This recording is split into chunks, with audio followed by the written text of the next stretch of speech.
Normally I kick off episodes by saying good news or bad news, and then we have some of the opposite news. Today it's just bad news and more bad news. Good start to a transfer special. Scott Williams has rejected a loan offer from us. Yes, Scott Williams, we sold him to Blackpool. I offered to loan him for another year. Blackpool actually accepted it, and then he went and turned me down. And then some news which I guess is bad, but also could be good. You guys can let me know if you think this is good or bad news. Haji Manoga, you know, the Williams replacement that we signed halfway through last year, I had a bid from Barnsley.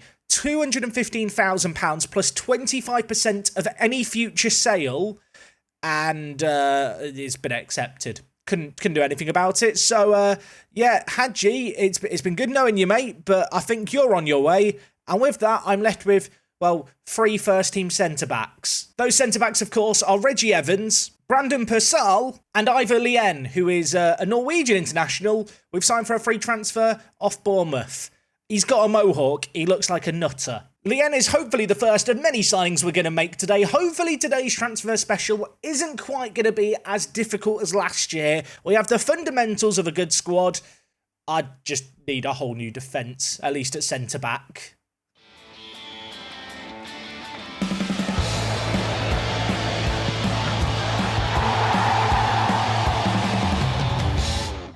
Yes, folks, how is it going? Welcome back to Park to Prem. Welcome back to episode number 17. This is the start of season number 4. Last year we secured promotion. Today we're back to wheel and deal and hopefully put ourselves in pole position to make it out of the Vanarama National League South, where to start the year, our media prediction is 3rd. Unfortunately for us, this is a media prediction based off the fact that I had Williams and Manoga in my team when the prediction was made. Manoga, the key player in the entire division, not for much longer because he's about to leave us, hopefully to Barnsley. I mean, I guess he could still turn them down. Am I annoyed that we're going to lose him? Yes. Can I really be annoyed about the fact we're getting £200,000 for him? Not really. Interesting to note that actually, as we sit here right now, we're predicted to finish 2nd behind Maidstone, who have just been relegated. They're the team we play to start the season. Perhaps I'm getting a little bit ahead of myself, though. We don't need to worry about the start of the season just yet. Just to circle back to the best 11, 2 of our players, besides Manoga, are in there. Tony Gallagher, the 25-year-old left-back in the Media Dream 11, things you love to see, only on £200 a week for 2 further years. And the other one of our players that's made it into the Dream 11 is NLBM. Yeah, that's right, Noah Lebret Mabulu, the Frenchman, 20 years old, one of the players with one of the higher values in our team. I do wonder if there'll be any interest in him over the summer. Don't really intend on selling him. Already a player who's endeared himself to the fans, 31 goals in 33 games, and if we just have a peek at the supporter profile, you can see both Farquad and NLBM into the favoured personnel, not quite on the tier of Shatayo and Forbes, but slowly chasing them down, and for the first time, I think, during my time here at Guernsey, I don't really intend on signing a new striker, at least for the starting 11. We knew this day was going to come, but Tyler Forbes has left us. The 23-year-old, the club captain, a man who watches the videos, has decided that he hates me, at least in Football Manager. He's gone out as a free agent. I wanted to sign him on. I've tried to sign him back. It's like I'm going for a breakup. He didn't want to come back. Over on the outs, Nesta Shako, Toby Down have also left us alongside Tyler Forbes. The rest of the players here, just youth prospects for the most part. Players who were, well, okay players for our youth team, but we're eating up unnecessary wages. We've let them all go. And with that done, our committed spend is £6,000. Our wage budget is £9,500. We have money to invest, £85,000 in the bank, and assuming the Manoga deal goes through, there's going to be a little bit more money to spend. Given the rate at which we lost money last season, though, and you've got to remember this was with the FA Cup run, I'm probably not going to be spending too much more money than what we already have. The Manoga money we're going to put in the piggy bank and kind of use as a bit of a buffer. Here is the state of our current squad going into this season. Goalkeepers, I'm pretty happy with Jack Bycroft. I think Reynolds Mackenzie Lyle as a backup is more than good enough. Left back Tony Gallagher with the backups of Cox and Nolan I think is great. Right back, maybe we're lacking an individual of real quality to be the starter, but the depth is already there. The obvious issue is at centre-back, where, well, if we're going to lose Manoga, we're going to lose Williams, there's 2 pretty big holes to fill in the team there. Moving on up into the midfield, centre mid, we're locked down. We don't need to worry about that at all. Maybe looking for a new left winger. Zach Atkinson last season was absolutely immense. Put in some good performances. I actually think the 2-star current ability rating is a little bit harsh on him. What I would say is that 2-star current ability is good enough for the league that we currently play in. So it's not like we need to go out and replace him desperately. And ahead, obviously, in the striking department, we have NLBM, Farquad, Will Merry, Stuttle and Shatayo. That is some good depth. Shatayo has already announced his intentions to leave at the end of the year. Stuttle hasn't exactly been a happy bunny right now. So maybe we are looking for a new backup striker if we are going to let one of these two players leave. Probably should acknowledge the elephant in the room before we get into this transfer special. Lots of players with unhappy morale. The reason, they're all the players that I promised new training facilities to. They all want the new training facilities. Look, I asked the board for new facilities. They ignored me. Look, I asked for it. They rejected it. It's not my fault. I did what I could. I mean, look, I've been making this promise for a long time, haven't I? And as you can see here, I've broken it with quite a lot of players. I'm hoping they're going to be over it by the end of pre-season. Otherwise, it might start to impact our performances. Right now, it's the 1st of July in game, so a load of players have been released. Hopefully, there's going to be some good players to pick up. I feel like what I've done there is give you a nice evaluation of the state of play as we go into the pre-season and this transfer special. Let's go strengthen this squad, shall we? First transfer offer I've received all summer for Zach Atkinson. I say that, besides the Monoga sale, but that would already happened. Yeah, Eastleigh have made an offer. They've offered me £300 and a 40% percentage of next sale. Thank you, but no thank you, Eastleigh. Is that a piss take? £300? No. It is official. Monoga is going to be leaving us. £215,000 all up front. That percentage of next sale as well is pretty nice. And yeah, I'm going to have to just confirm this one. It's the kind of offer that is just too good to refuse. As good as Monoga is, I think there is other Monogas out there longer term that we will be able to pick up. And £215,000 for us right now puts our bank balance in the best position it's ever been in. And I kind of now want to ask if we can improve the training facilities. I mean, if there's now a time to improve them, it is now. I think I have got a little bit of a storm brewing. I have certainly, I think, in the last few seasons at Guernsey, struggled to find a balance with kind of giving strikers game time, letting the backups be happy, and maybe over-promising game time. And that has kind of come back to bite me here because Will Merry's happy. He's actually on the verge of signing a new deal to become the highest earner. But elsewhere, Stuttle has announced he wants to leave at the end of his contract. Shatayo also wants to leave at the end of his contract. And whilst these are two players who would be good squad players now, if they're already on their way out the door, I'd rather get in some new backup strikers that we can actually develop that are committed to the club, potentially ones that don't want the same game time as players like Stuttle. Agreed playing time was impact sub, actual playing time was youngster. I mean, to be fair, when he played okay, but the 6.81 rating meant I could never really justify playing him over the other two strikers who were getting a goal a game. So I think we're going to get rid of Stuttle, get rid of Shatayo if there's interest there, even if it means just giving them away, try and get in some strikers that actually want to be here. Just doing a little bit of a lower league scout-a-thon, looking through the Media Dream 11s. There's some interesting players that you find down here. There is Heading Hoygaard, I don't know. He's from the Faroe Islands and he's 18. And I kind of want to sign him. He's available to sign on a free transfer. Unfortunately, we're too far away. I mean, it would have been fun, wouldn't it? Unfortunately, I think I'm going to get a similar reaction from Patrick Fincher, who's also playing in the same league for the same team. But especially if you've got the lower leagues active, I can't stress it enough. Just go through these Media Dream 11s. You will find some pretty surprisingly good players down here for really cheap. I think this is good news. Training facilities have actually been granted. It's going to cost £160,000, which has immediately left the bank balance. What it does mean is that the balance that we've got now is probably enough to pay for all the wages for the year. Probably shouldn't now spend £250,000 on the transfer budget. That has not yet been updated because that is factoring in all the money that we just made from a sale that has now entirely been spent pretty much on training facilities. But our training facilities mean we don't develop anyone. Maybe I can win over the players who are all unhappy because we have actually got new training facilities. I never thought I'd see the day. You know what's heartbreaking? When you find an immense player like Harvey Jones here on £30 a week, amateur deal, available for nothing, doesn't want to talk to me. Imagine how good this guy would be. Like, he is like a League One quality player, maybe even League Two. Maybe I'm being a bit overzealous in my evaluation of him. He'd be absolutely amazing to sign, but I can't sign him. So completely irrelevant. But one day, maybe. One day. Currently going through suggestions for signings from my director of football. Nothing getting me too excited just yet, though. It's weird because on the one hand, I want to sign players ahead of the new season, but if there's something I've learned over the last year, especially with the likes of Minoga and also Gallagher signing for us, it's the fact that actually you don't necessarily need to sign players right away, especially the further into a season you go as players remain free agents for longer. Their standards drop to the point where even in the middle of the season, there's a really good players to be able to pick up. So I don't feel like I want to or need to sign anyone for the sake of it. Besides the whole fact that this is a transfer special and there probably needs to be transfers for me to label it as such. I've been struggling to find players just by using the regular searches, so I upped our scouting range to UK and Ireland, and I noticed this guy, Christian Molindwa, who is a former Rangers player, which kind of caught my eye because obviously Rangers are a fairly reputable club. As a result of that, I've now done a homegrown at club status trained in Rangers. There's a few players here who actually might be quite good. Kieran Willicks here is a left winger, good determination, 19 years old.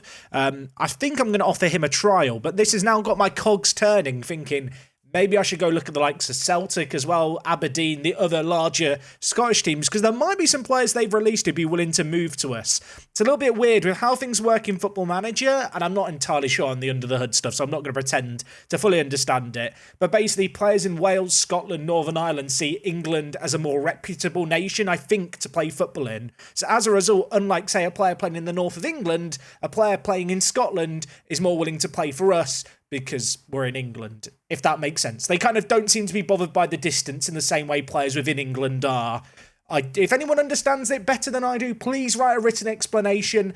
That's kind of my general understanding of it. No, my luck, I'm going to get all excited about these potential players from Scotland and they're all going to have outrageous wage demands. But I can dream. Will Murray has agreed a new contract at the club. It is a wage rise. It makes him the highest earner on £400 a week. Previously, he was on £300 for a year left to go.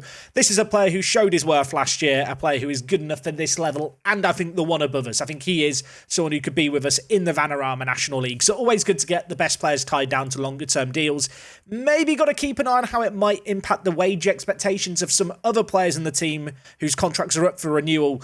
You can see here, I've got a load of trialists in from Scotland, some better than others, but I'm not sure if any of them I'm necessarily going to go for just yet. But when you look at the actual first team, and certainly our better players, the vast majority of our good players, who are kind of 3.5 star or above, all have contracts expiring at the end of next year. So we are building a core to the team that will be here for at least the next season or two. You know I'm having a great time in pre-season when I'm on the Jamaican under-20s team. I've got players sorted by if they need work permits or not, of which none of these players do. And I'm currently seriously considering signing this guy called Tyrone Josephs, who is a left winger who's really, really quick. I know nothing about his actual ability. I can't scout him because all my scouts are on an assignment, but I just think he could be quite fun. I mean, he doesn't look bad, does he? He doesn't actually want to sign for me. Can I invite him as a breakthrough prospect? He wants to be a fringe player. Is Tyrone a player I need? Probably not. Is he a fun signing? Yeah. Also, can we discuss the team that he plays for called Raytown? Their stadium is called the Breezy Castle. That might be the greatest stadium name on planet Earth. And if you're wondering, Jack, are you going to do this for every single nation in North America? Well, look where I am now. Trinidad and Tobago. Any of these guys any good? Keston Baptiste, Marlon Mason. Okay, they are disappointing, aren't they? Are you really a Football Manager player if you don't find yourself during pre-season just randomly flicking through nations, just seeing if they've got any players that you might be able to sign? I don't think you're playing Football Manager correctly if you're not doing it. Is it the most productive use of my time? Probably not, but I'm having fun. Whilst I'm chatting about obscure player searching, a little bit of a golden nugget for you for people who haven't seen this team before. The CU Academy, you can find them in-game just by searching CU Academy and clicking on them. It's a team based in Australia, so work permits can be a bit of a problem. They're an amateur team which I believe are funded by the Australian Football Federation. I'm sure someone can clarify this if I'm incorrect. This team has a load of amateur players playing for them. In our instance here, they've actually got 2 English players that we can maybe look at. These guys are available to snap up on free transfers if we wanted to. I'll be honest, they're both a little bit rubbish, but their key player at the moment is a Macedonian player who I don't think we're going to be able to sign because I don't think he'd get a work permit. But you can see here, 19 years old, really, really good current ability. Approach to sign is an option. I mean, if you were a Vanarama national team and you could get this guy on a free transfer, that would be quite a good signing. So, yeah, CU Academy, check them out in your save game and keep checking them. they do produce some really good players. And for those wondering, Jack, have you made any progress finding centre-backs? No, not yet. Yeah, I don't know. It's early days. It's only the 9th of July. We've got loads of time. It'll be fine. I have currently got my scouts out looking for a centre-back. They've thrown up one suggestion already. Jamie here, though. Super injury-prone, inconsistent. Few red flags for me. That said, they've apparently got 50 players they're currently looking at. So hopefully, through all of these players, there's at least someone who is actually good. There are a few players here who do actually look decent, at least on the face of it. That said, I'm now going through these players, and from the looks of it, okay, I was about to say none of them want to join me. Owen Bailey might want to join me. He's not much of a centre-back, is he? He is definitely a centre, kind of deep-line playmaker. Morgan Williams here actually looks really, really good of all the players that we've scouted so far. He's pretty well-rounded. It loves important matches, is a consistent performer, good natural fitness, can play anywhere across the back naturally. Doesn't want to join us, though. Tyrone Joseph, formerly of the Breezy Castle, now one of our players. I've signed him on £40 a week. Couldn't scout him. All our scouts are too busy finding a centre-back. But you know what? Scouting's not that important, is it? I mean, look, he's quick. He's physical. He'll be an okay backup. He can play anywhere across the attacking midfield positions. Great signing. I don't know if he's a good signing or not. We'll find out at the end of the year. We'll review it later. First kind of proper signing of the summer. I hate saying that the other signings weren't proper, but this one is a player who will feature in the first team. Kieran Willocks, formerly of Rangers, was released at the end of this season that's just ended. He's a really, really good player. Surprised there wasn't more interest in him. Plays really good for the league above us. He is an inconsistent performer, but if we just compare him with Will Merry, he is probably better than Merry. I say probably. He's definitely better than Merry. The fact we've been able to sign him on £250 a week is an absolute steal. Worth also noting, this is a 3-year deal, so a long-term commitment, and if we just compare him with Zach Atkinson, who started last season out on the wing, I think Kieran Willocks is probably going to pip him to that starting spot. That said, both players are fairly versatile, can play a few positions, so yeah, they'll both get game time this year. The hunt for a centre-back goes on. There is one player that's popped up on my radar. It's Sam Roscoe here, left-footed centre-back. Had some really standout areas to his game. 17 jumping reach. This man is an absolute giant. Has some really good leadership and determination as well, which is something we do lack in our current team. He's kind of like the evolved form of Purcell. If Purcell fully developed, he'd probably turn into Sam Roscoe. So I'm going to see how much he wants. What is the damage going to be, Sam? How much do you want? Please be under £400 and I'll be happy. Never mind. Earlier I talked about maybe moving on Shatayo and Stuttle. No one wants to sign them. Everyone seems to think they're overpaid, which I'm not sure I can agree on when Stuttle is literally on £60 a week. That seems unreasonable from the teams interested. I'm very tempted to give Jordan Young a contract. He joined us kind of on a pay-as-you-go deal as a bit of a backup. I'm curious to see what he might want as an emergency backup. So let's see what kind of wage demands he wants. He wants an appearance fee of £350. Given the fact he's going to be a super squad player, I'm hoping we can maybe sign him on for £40 with a larger appearance fee, because I do actually think he offers some valuable depth. Contract negotiated, hopefully he agrees to this. That's a very useful signing for us, although it's not like it's a new player. What it does make me think is that with the additional Willocks out on the left, we now have our depth completely sorted both at centre mid and the wide attacking mid areas. Now there's just the small matter of this defence, where we have Gallagher at left back with Nolan as well. Dylan Crowe and Cox are kind of our right back options, and whilst it is an area of concern and maybe of weakness, I think both these players could possibly do a job in this area of the pitch. The primary concern right now is the centre-back area. We're trying to get it addressed. If I can get 2 starting centre-backs, that would be amazing. Worst case scenario, Reggie Evans and Purcell probably start the season. When you look at them, though, they are players who are considered Vanarama National South in quality. I suppose an interesting idea would be actually playing Lien over, say, Purcell. The 17-year-old, a good player. To be honest, when you compare him with Purcell, maybe there's an argument to just play Ivan. It's weird, right? The quality at centre-back isn't actually that bad. It's more the depth, and we've kind of become accustomed, I suppose, to our strongest area being centre-back. I feel like this is the first time in my entire time at Guernsey where it is the area of concern.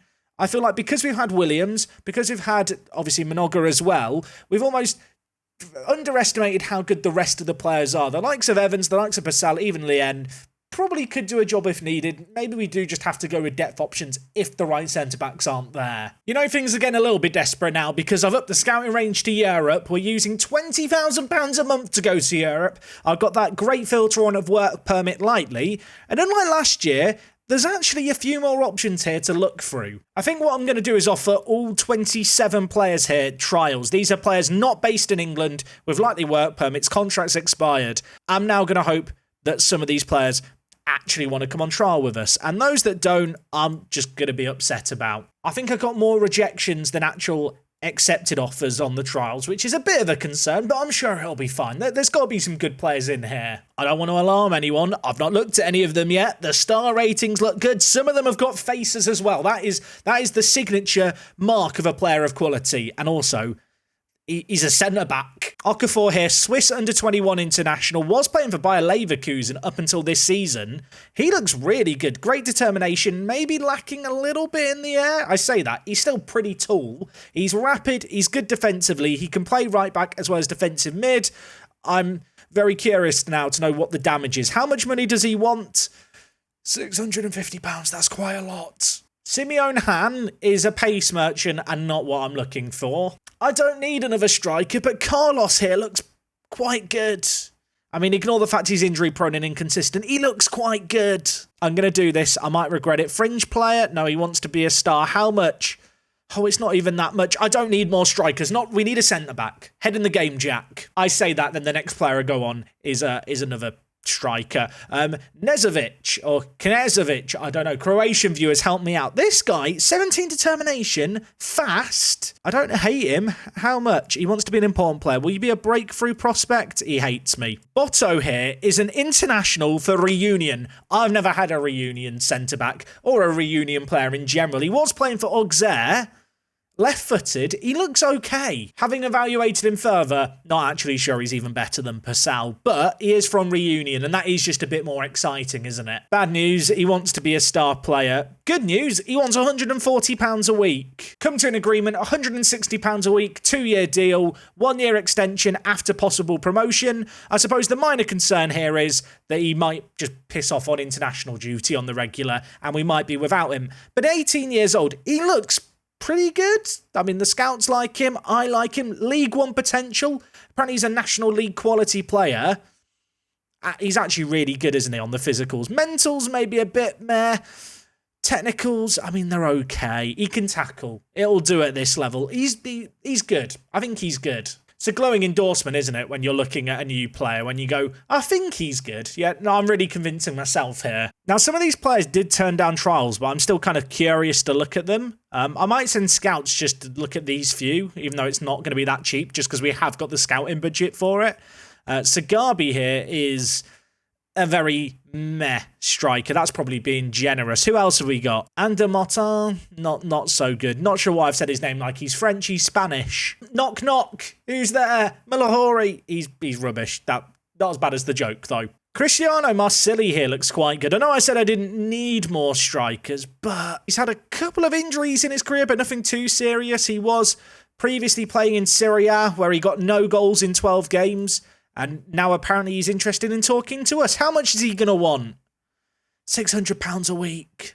That's quite a lot. He is probably better than NLBM, but £600 is steep. Do I really want another striker? He is good, though. I think what I'm going to do is I'm going to add him to the shortlist indefinitely, and we'll see if he lowers his wage demands. I don't really want to be paying more than £400 a week. Luca Martinazzi here looks really good as well. It seems like there's a couple of really good Italian forwards available. This guy was released by Milan. How much is he going to want? He wants to be a star player. He only wants £450. I might be able to get a deal done here. When you compare him with Farquad, he is quite good, isn't he? No injuries in his history of like major concern either. And he can also play as a centre attacking mid. So if we ever did want to evolve our system, go to a 4-2-3-1, he could even play at centre attacking mid. I'm going to make him an offer, £400, 3-year deal. I'm going to keep... Do I want to keep... You know what? I'm not keeping the non-promotional release clause in. He now wants £550. Please come down to 400. I'm begging you. 425? He wants 500. 450?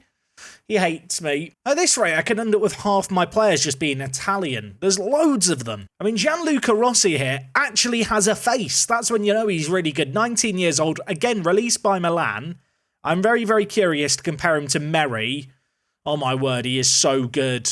I didn't realise how good he was. Star player, please don't ask for too much. £550. Non-promotion release clause locked in. Promotional wage rise is there. How about £400 and a 20% rise if we get promoted? I think he's going to hate me for these negotiations, but I need to drive a hard bargain. Gianluca, £450, do it. He has actually done it. Do I want to sign him?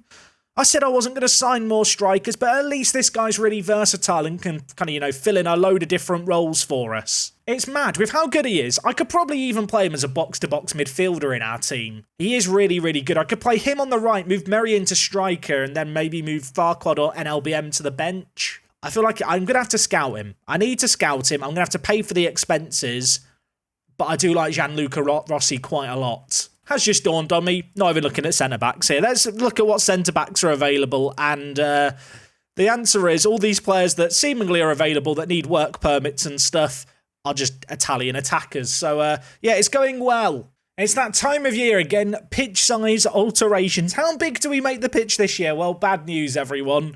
There's a lot harsher restrictions. There's less options. We can have the minimum allowed, the maximum allowed, or standard. I think I'm going to go with the maximum allowed, which I think is still smaller than last year. But you can see here it's going to favour teams with a direct style, quick forwards. That's us, isn't it? So let's confirm that.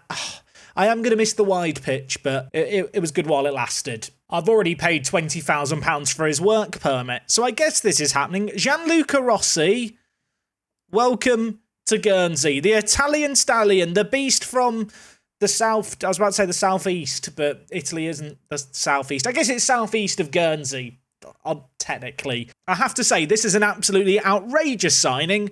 I can't believe the fans are only giving him a B. I think he is going to be just really useful for us if he stays fit. I knew I should have scouted him. I feel like I've ended up with a Rubik's Cube of players here where we're just going to be shuffling it around. I don't know how to do a Rubik's Cube. I don't know how to pick a best 11 here. You guys can let me know in the comments which players you'd be playing as the front four this season. Rossi, for as much of a spanner as he throws in the works, I mean, he's just so good that I had to sign him. I didn't have a choice. Not entirely surprised either to see him in the Media Dream 11 and in the key player section. A little bit interesting that he's in at centre mid. Maybe I'm missing a trick. I could try something really wild like this. We play Rossi at box-to-box midfielder. Yes, he's lacking a little bit defensively, but alongside Iwemene, I mean, they have the energy and the legs between them to get up and down the pitch in a two-man midfield. And then I'd play Osborne at right wing-back. Is that too crazy? I actually don't think that's the worst idea in the world. Osborne, I mean, is definitely better than Dylan Crowe at right-back. And if we start like this, we have got a hell of a lot of options. I might have inadvertently solved my right-back problem accidentally here. All I need now is Botto to sign for us, and I think we've had the perfect window, kind of. It's never really perfect, because I just sign random players that maybe I don't need, but, I mean, if you sign players who are good, even if they're not what you need, you should be fine. That's my motto. I can't believe it. Botto has turned me down to go and play for Bristol Rovers. He's still on trial at us while he's waiting for the work permit. Get him gone. I thought we were finished in the window. Now I still need a centre-back. This is the first season where I've actually had to assign squad numbers, and I hope people are proud of me. I've tried to do it properly, or at least close to properly. Squad numbers differ around the world as to what the normal positions have, what numbers, etc.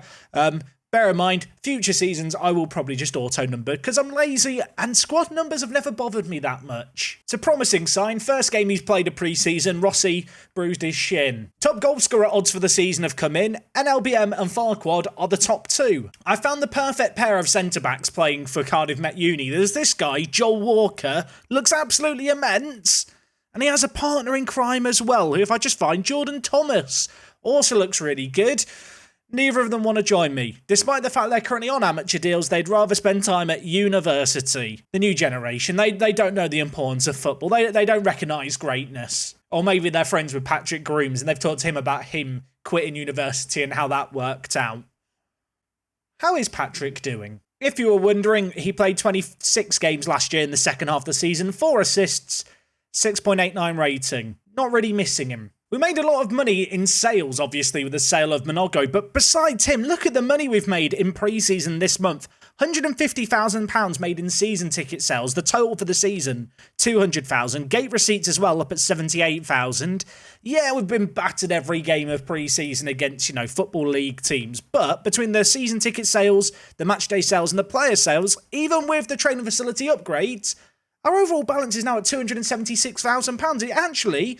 It's nearly as high as it was before we did all the training facility work. You're watching one of my videos because I went into this pre-season saying I need centre-backs, and here I sit at the start of August, just over a week away from the first game of the season, and all 3 signings that I've signed are attackers or midfielders. I have been trying to find a centre-back, I swear. Fuck! There's just no centre-backs. Had I known how hard it was going to be to get a centre-back, I'm not sure I would have sold Hadji. In hindsight. But that's a wonderful thing to have, isn't it, hindsight? Has just dawned on me, the league season starts in a week. I still haven't got centre-backs, at all. None. I mean, I have 3, just not enough. Not starters. Well, I do have starters, but not the players I thought were going to have to be starters. I'm panicking. I know someone's going to ask, Jack, have you looked at centre-backs that are loan listed? Yeah, they're all rubbish. I mean, they're not rubbish, but they're not better than the players I could just sign permanently. Although Dylan Smith here is not bad. I mean, he can jump. He probably is better than Pascal. Can we sign him? No wage contribution. Yeah, I'll take him on loan, St. Johnson. Please. I can't believe I might actually be about to get a centre-back. Probably not of the quality that I dreamt of, but as a bit of a stopgap, a loan player that doesn't cost us anything, I mean, I'm not going to complain. Dylan Smith's just turned down the loan. It's not my day, is it? Sam Roscoe, the centre-back we looked at earlier, who I described as kind of the better Purcell, he is here on trial. I'm hoping his wage demands are going to be lower. He's not been able to find a job right away. I'll promise him promotion in the future. Regular star. How much does he want? £475. I'll tell you what, if you can do £400, the promotional wage rise hurts to see. I'm going to lock it in at 10%. He's going to hate that. Oh, you know what? I'm desperate. £450, 3-year deal, optional 2 years after promotion. He didn't like that. Let's just make it a 3-year deal. I think I have to do it, folks. He's great in the air, offers a bit of leadership, which we don't really have in the team at the moment. A bit of a mature head as well. When you look at the actual age of our squad, it is quite a lot of players on the younger side of things just because they have lower wage demands. But I think Sam Roscoe's the man. I am also looking to loan in Scott Gamble as kind of a temporary option. And there might be an option a bit like Monogo was, where we can get someone in for some crazy value for money, albeit a few months into the year. I say all of that, first game of the season is tomorrow. I'm not sure Roscoe's going to be here for that. And also, I have to end this episode at some point. We're going to get to match day. Will Roscoe arrive before 3 PM on Saturday? If he doesn't, it's not the worst situation in the world. But we do have a distinct lack of centre-backs and actually good centre-backs. First game of the season, by the way, as I already said right at the very beginning, is against Maidstone, who are predicted to win the league. Good news, the board expect defeat, the supporters expect defeat. It's a very positive atmosphere we harvest here at this club. Darlington have made an offer for Roscoe. If he goes to Darlington, it's going to be bad. Also, Guernsey face possible takeover. A fans group want to take over. I mean, I'd love to be fan-owned, but now is not the time, and also it's time for the match. I have to end things here, and I'm so unhappy about everything. I'm not sure how much of the centre-back search you're going to have seen this episode. I have looked everywhere for a centre-back. I have gone through at least 20 different options. Some have turned me down. Some didn't accept trials or just didn't want to come. You've seen half of them. It's not been great, but I do think the actual players we've signed are good. I felt like our squad going into the season already had the quality. Whilst we've lost a little bit of that at the back, we've had a Gianluca Rossi, another attacker, so it's going to be fine. Hopefully you guys have enjoyed today's transfer special. Bit of a chaotic one, not the most productive in terms of signings, but we were sifting around, looking for some interesting players. Maybe you picked up a thing or two. You can let me know what you think of my transfer business, my approach to things down in the comments. If you've enjoyed this video, do drop a like on it. Season number 4, it starts tomorrow. We have Maidstone who are top. I'll still be looking for a centre-back during the episode, so look forward to more centre-back searching. I'll see you guys then. Until next time, it's me, Jack, and I'll talk to you in a bit. I'm out.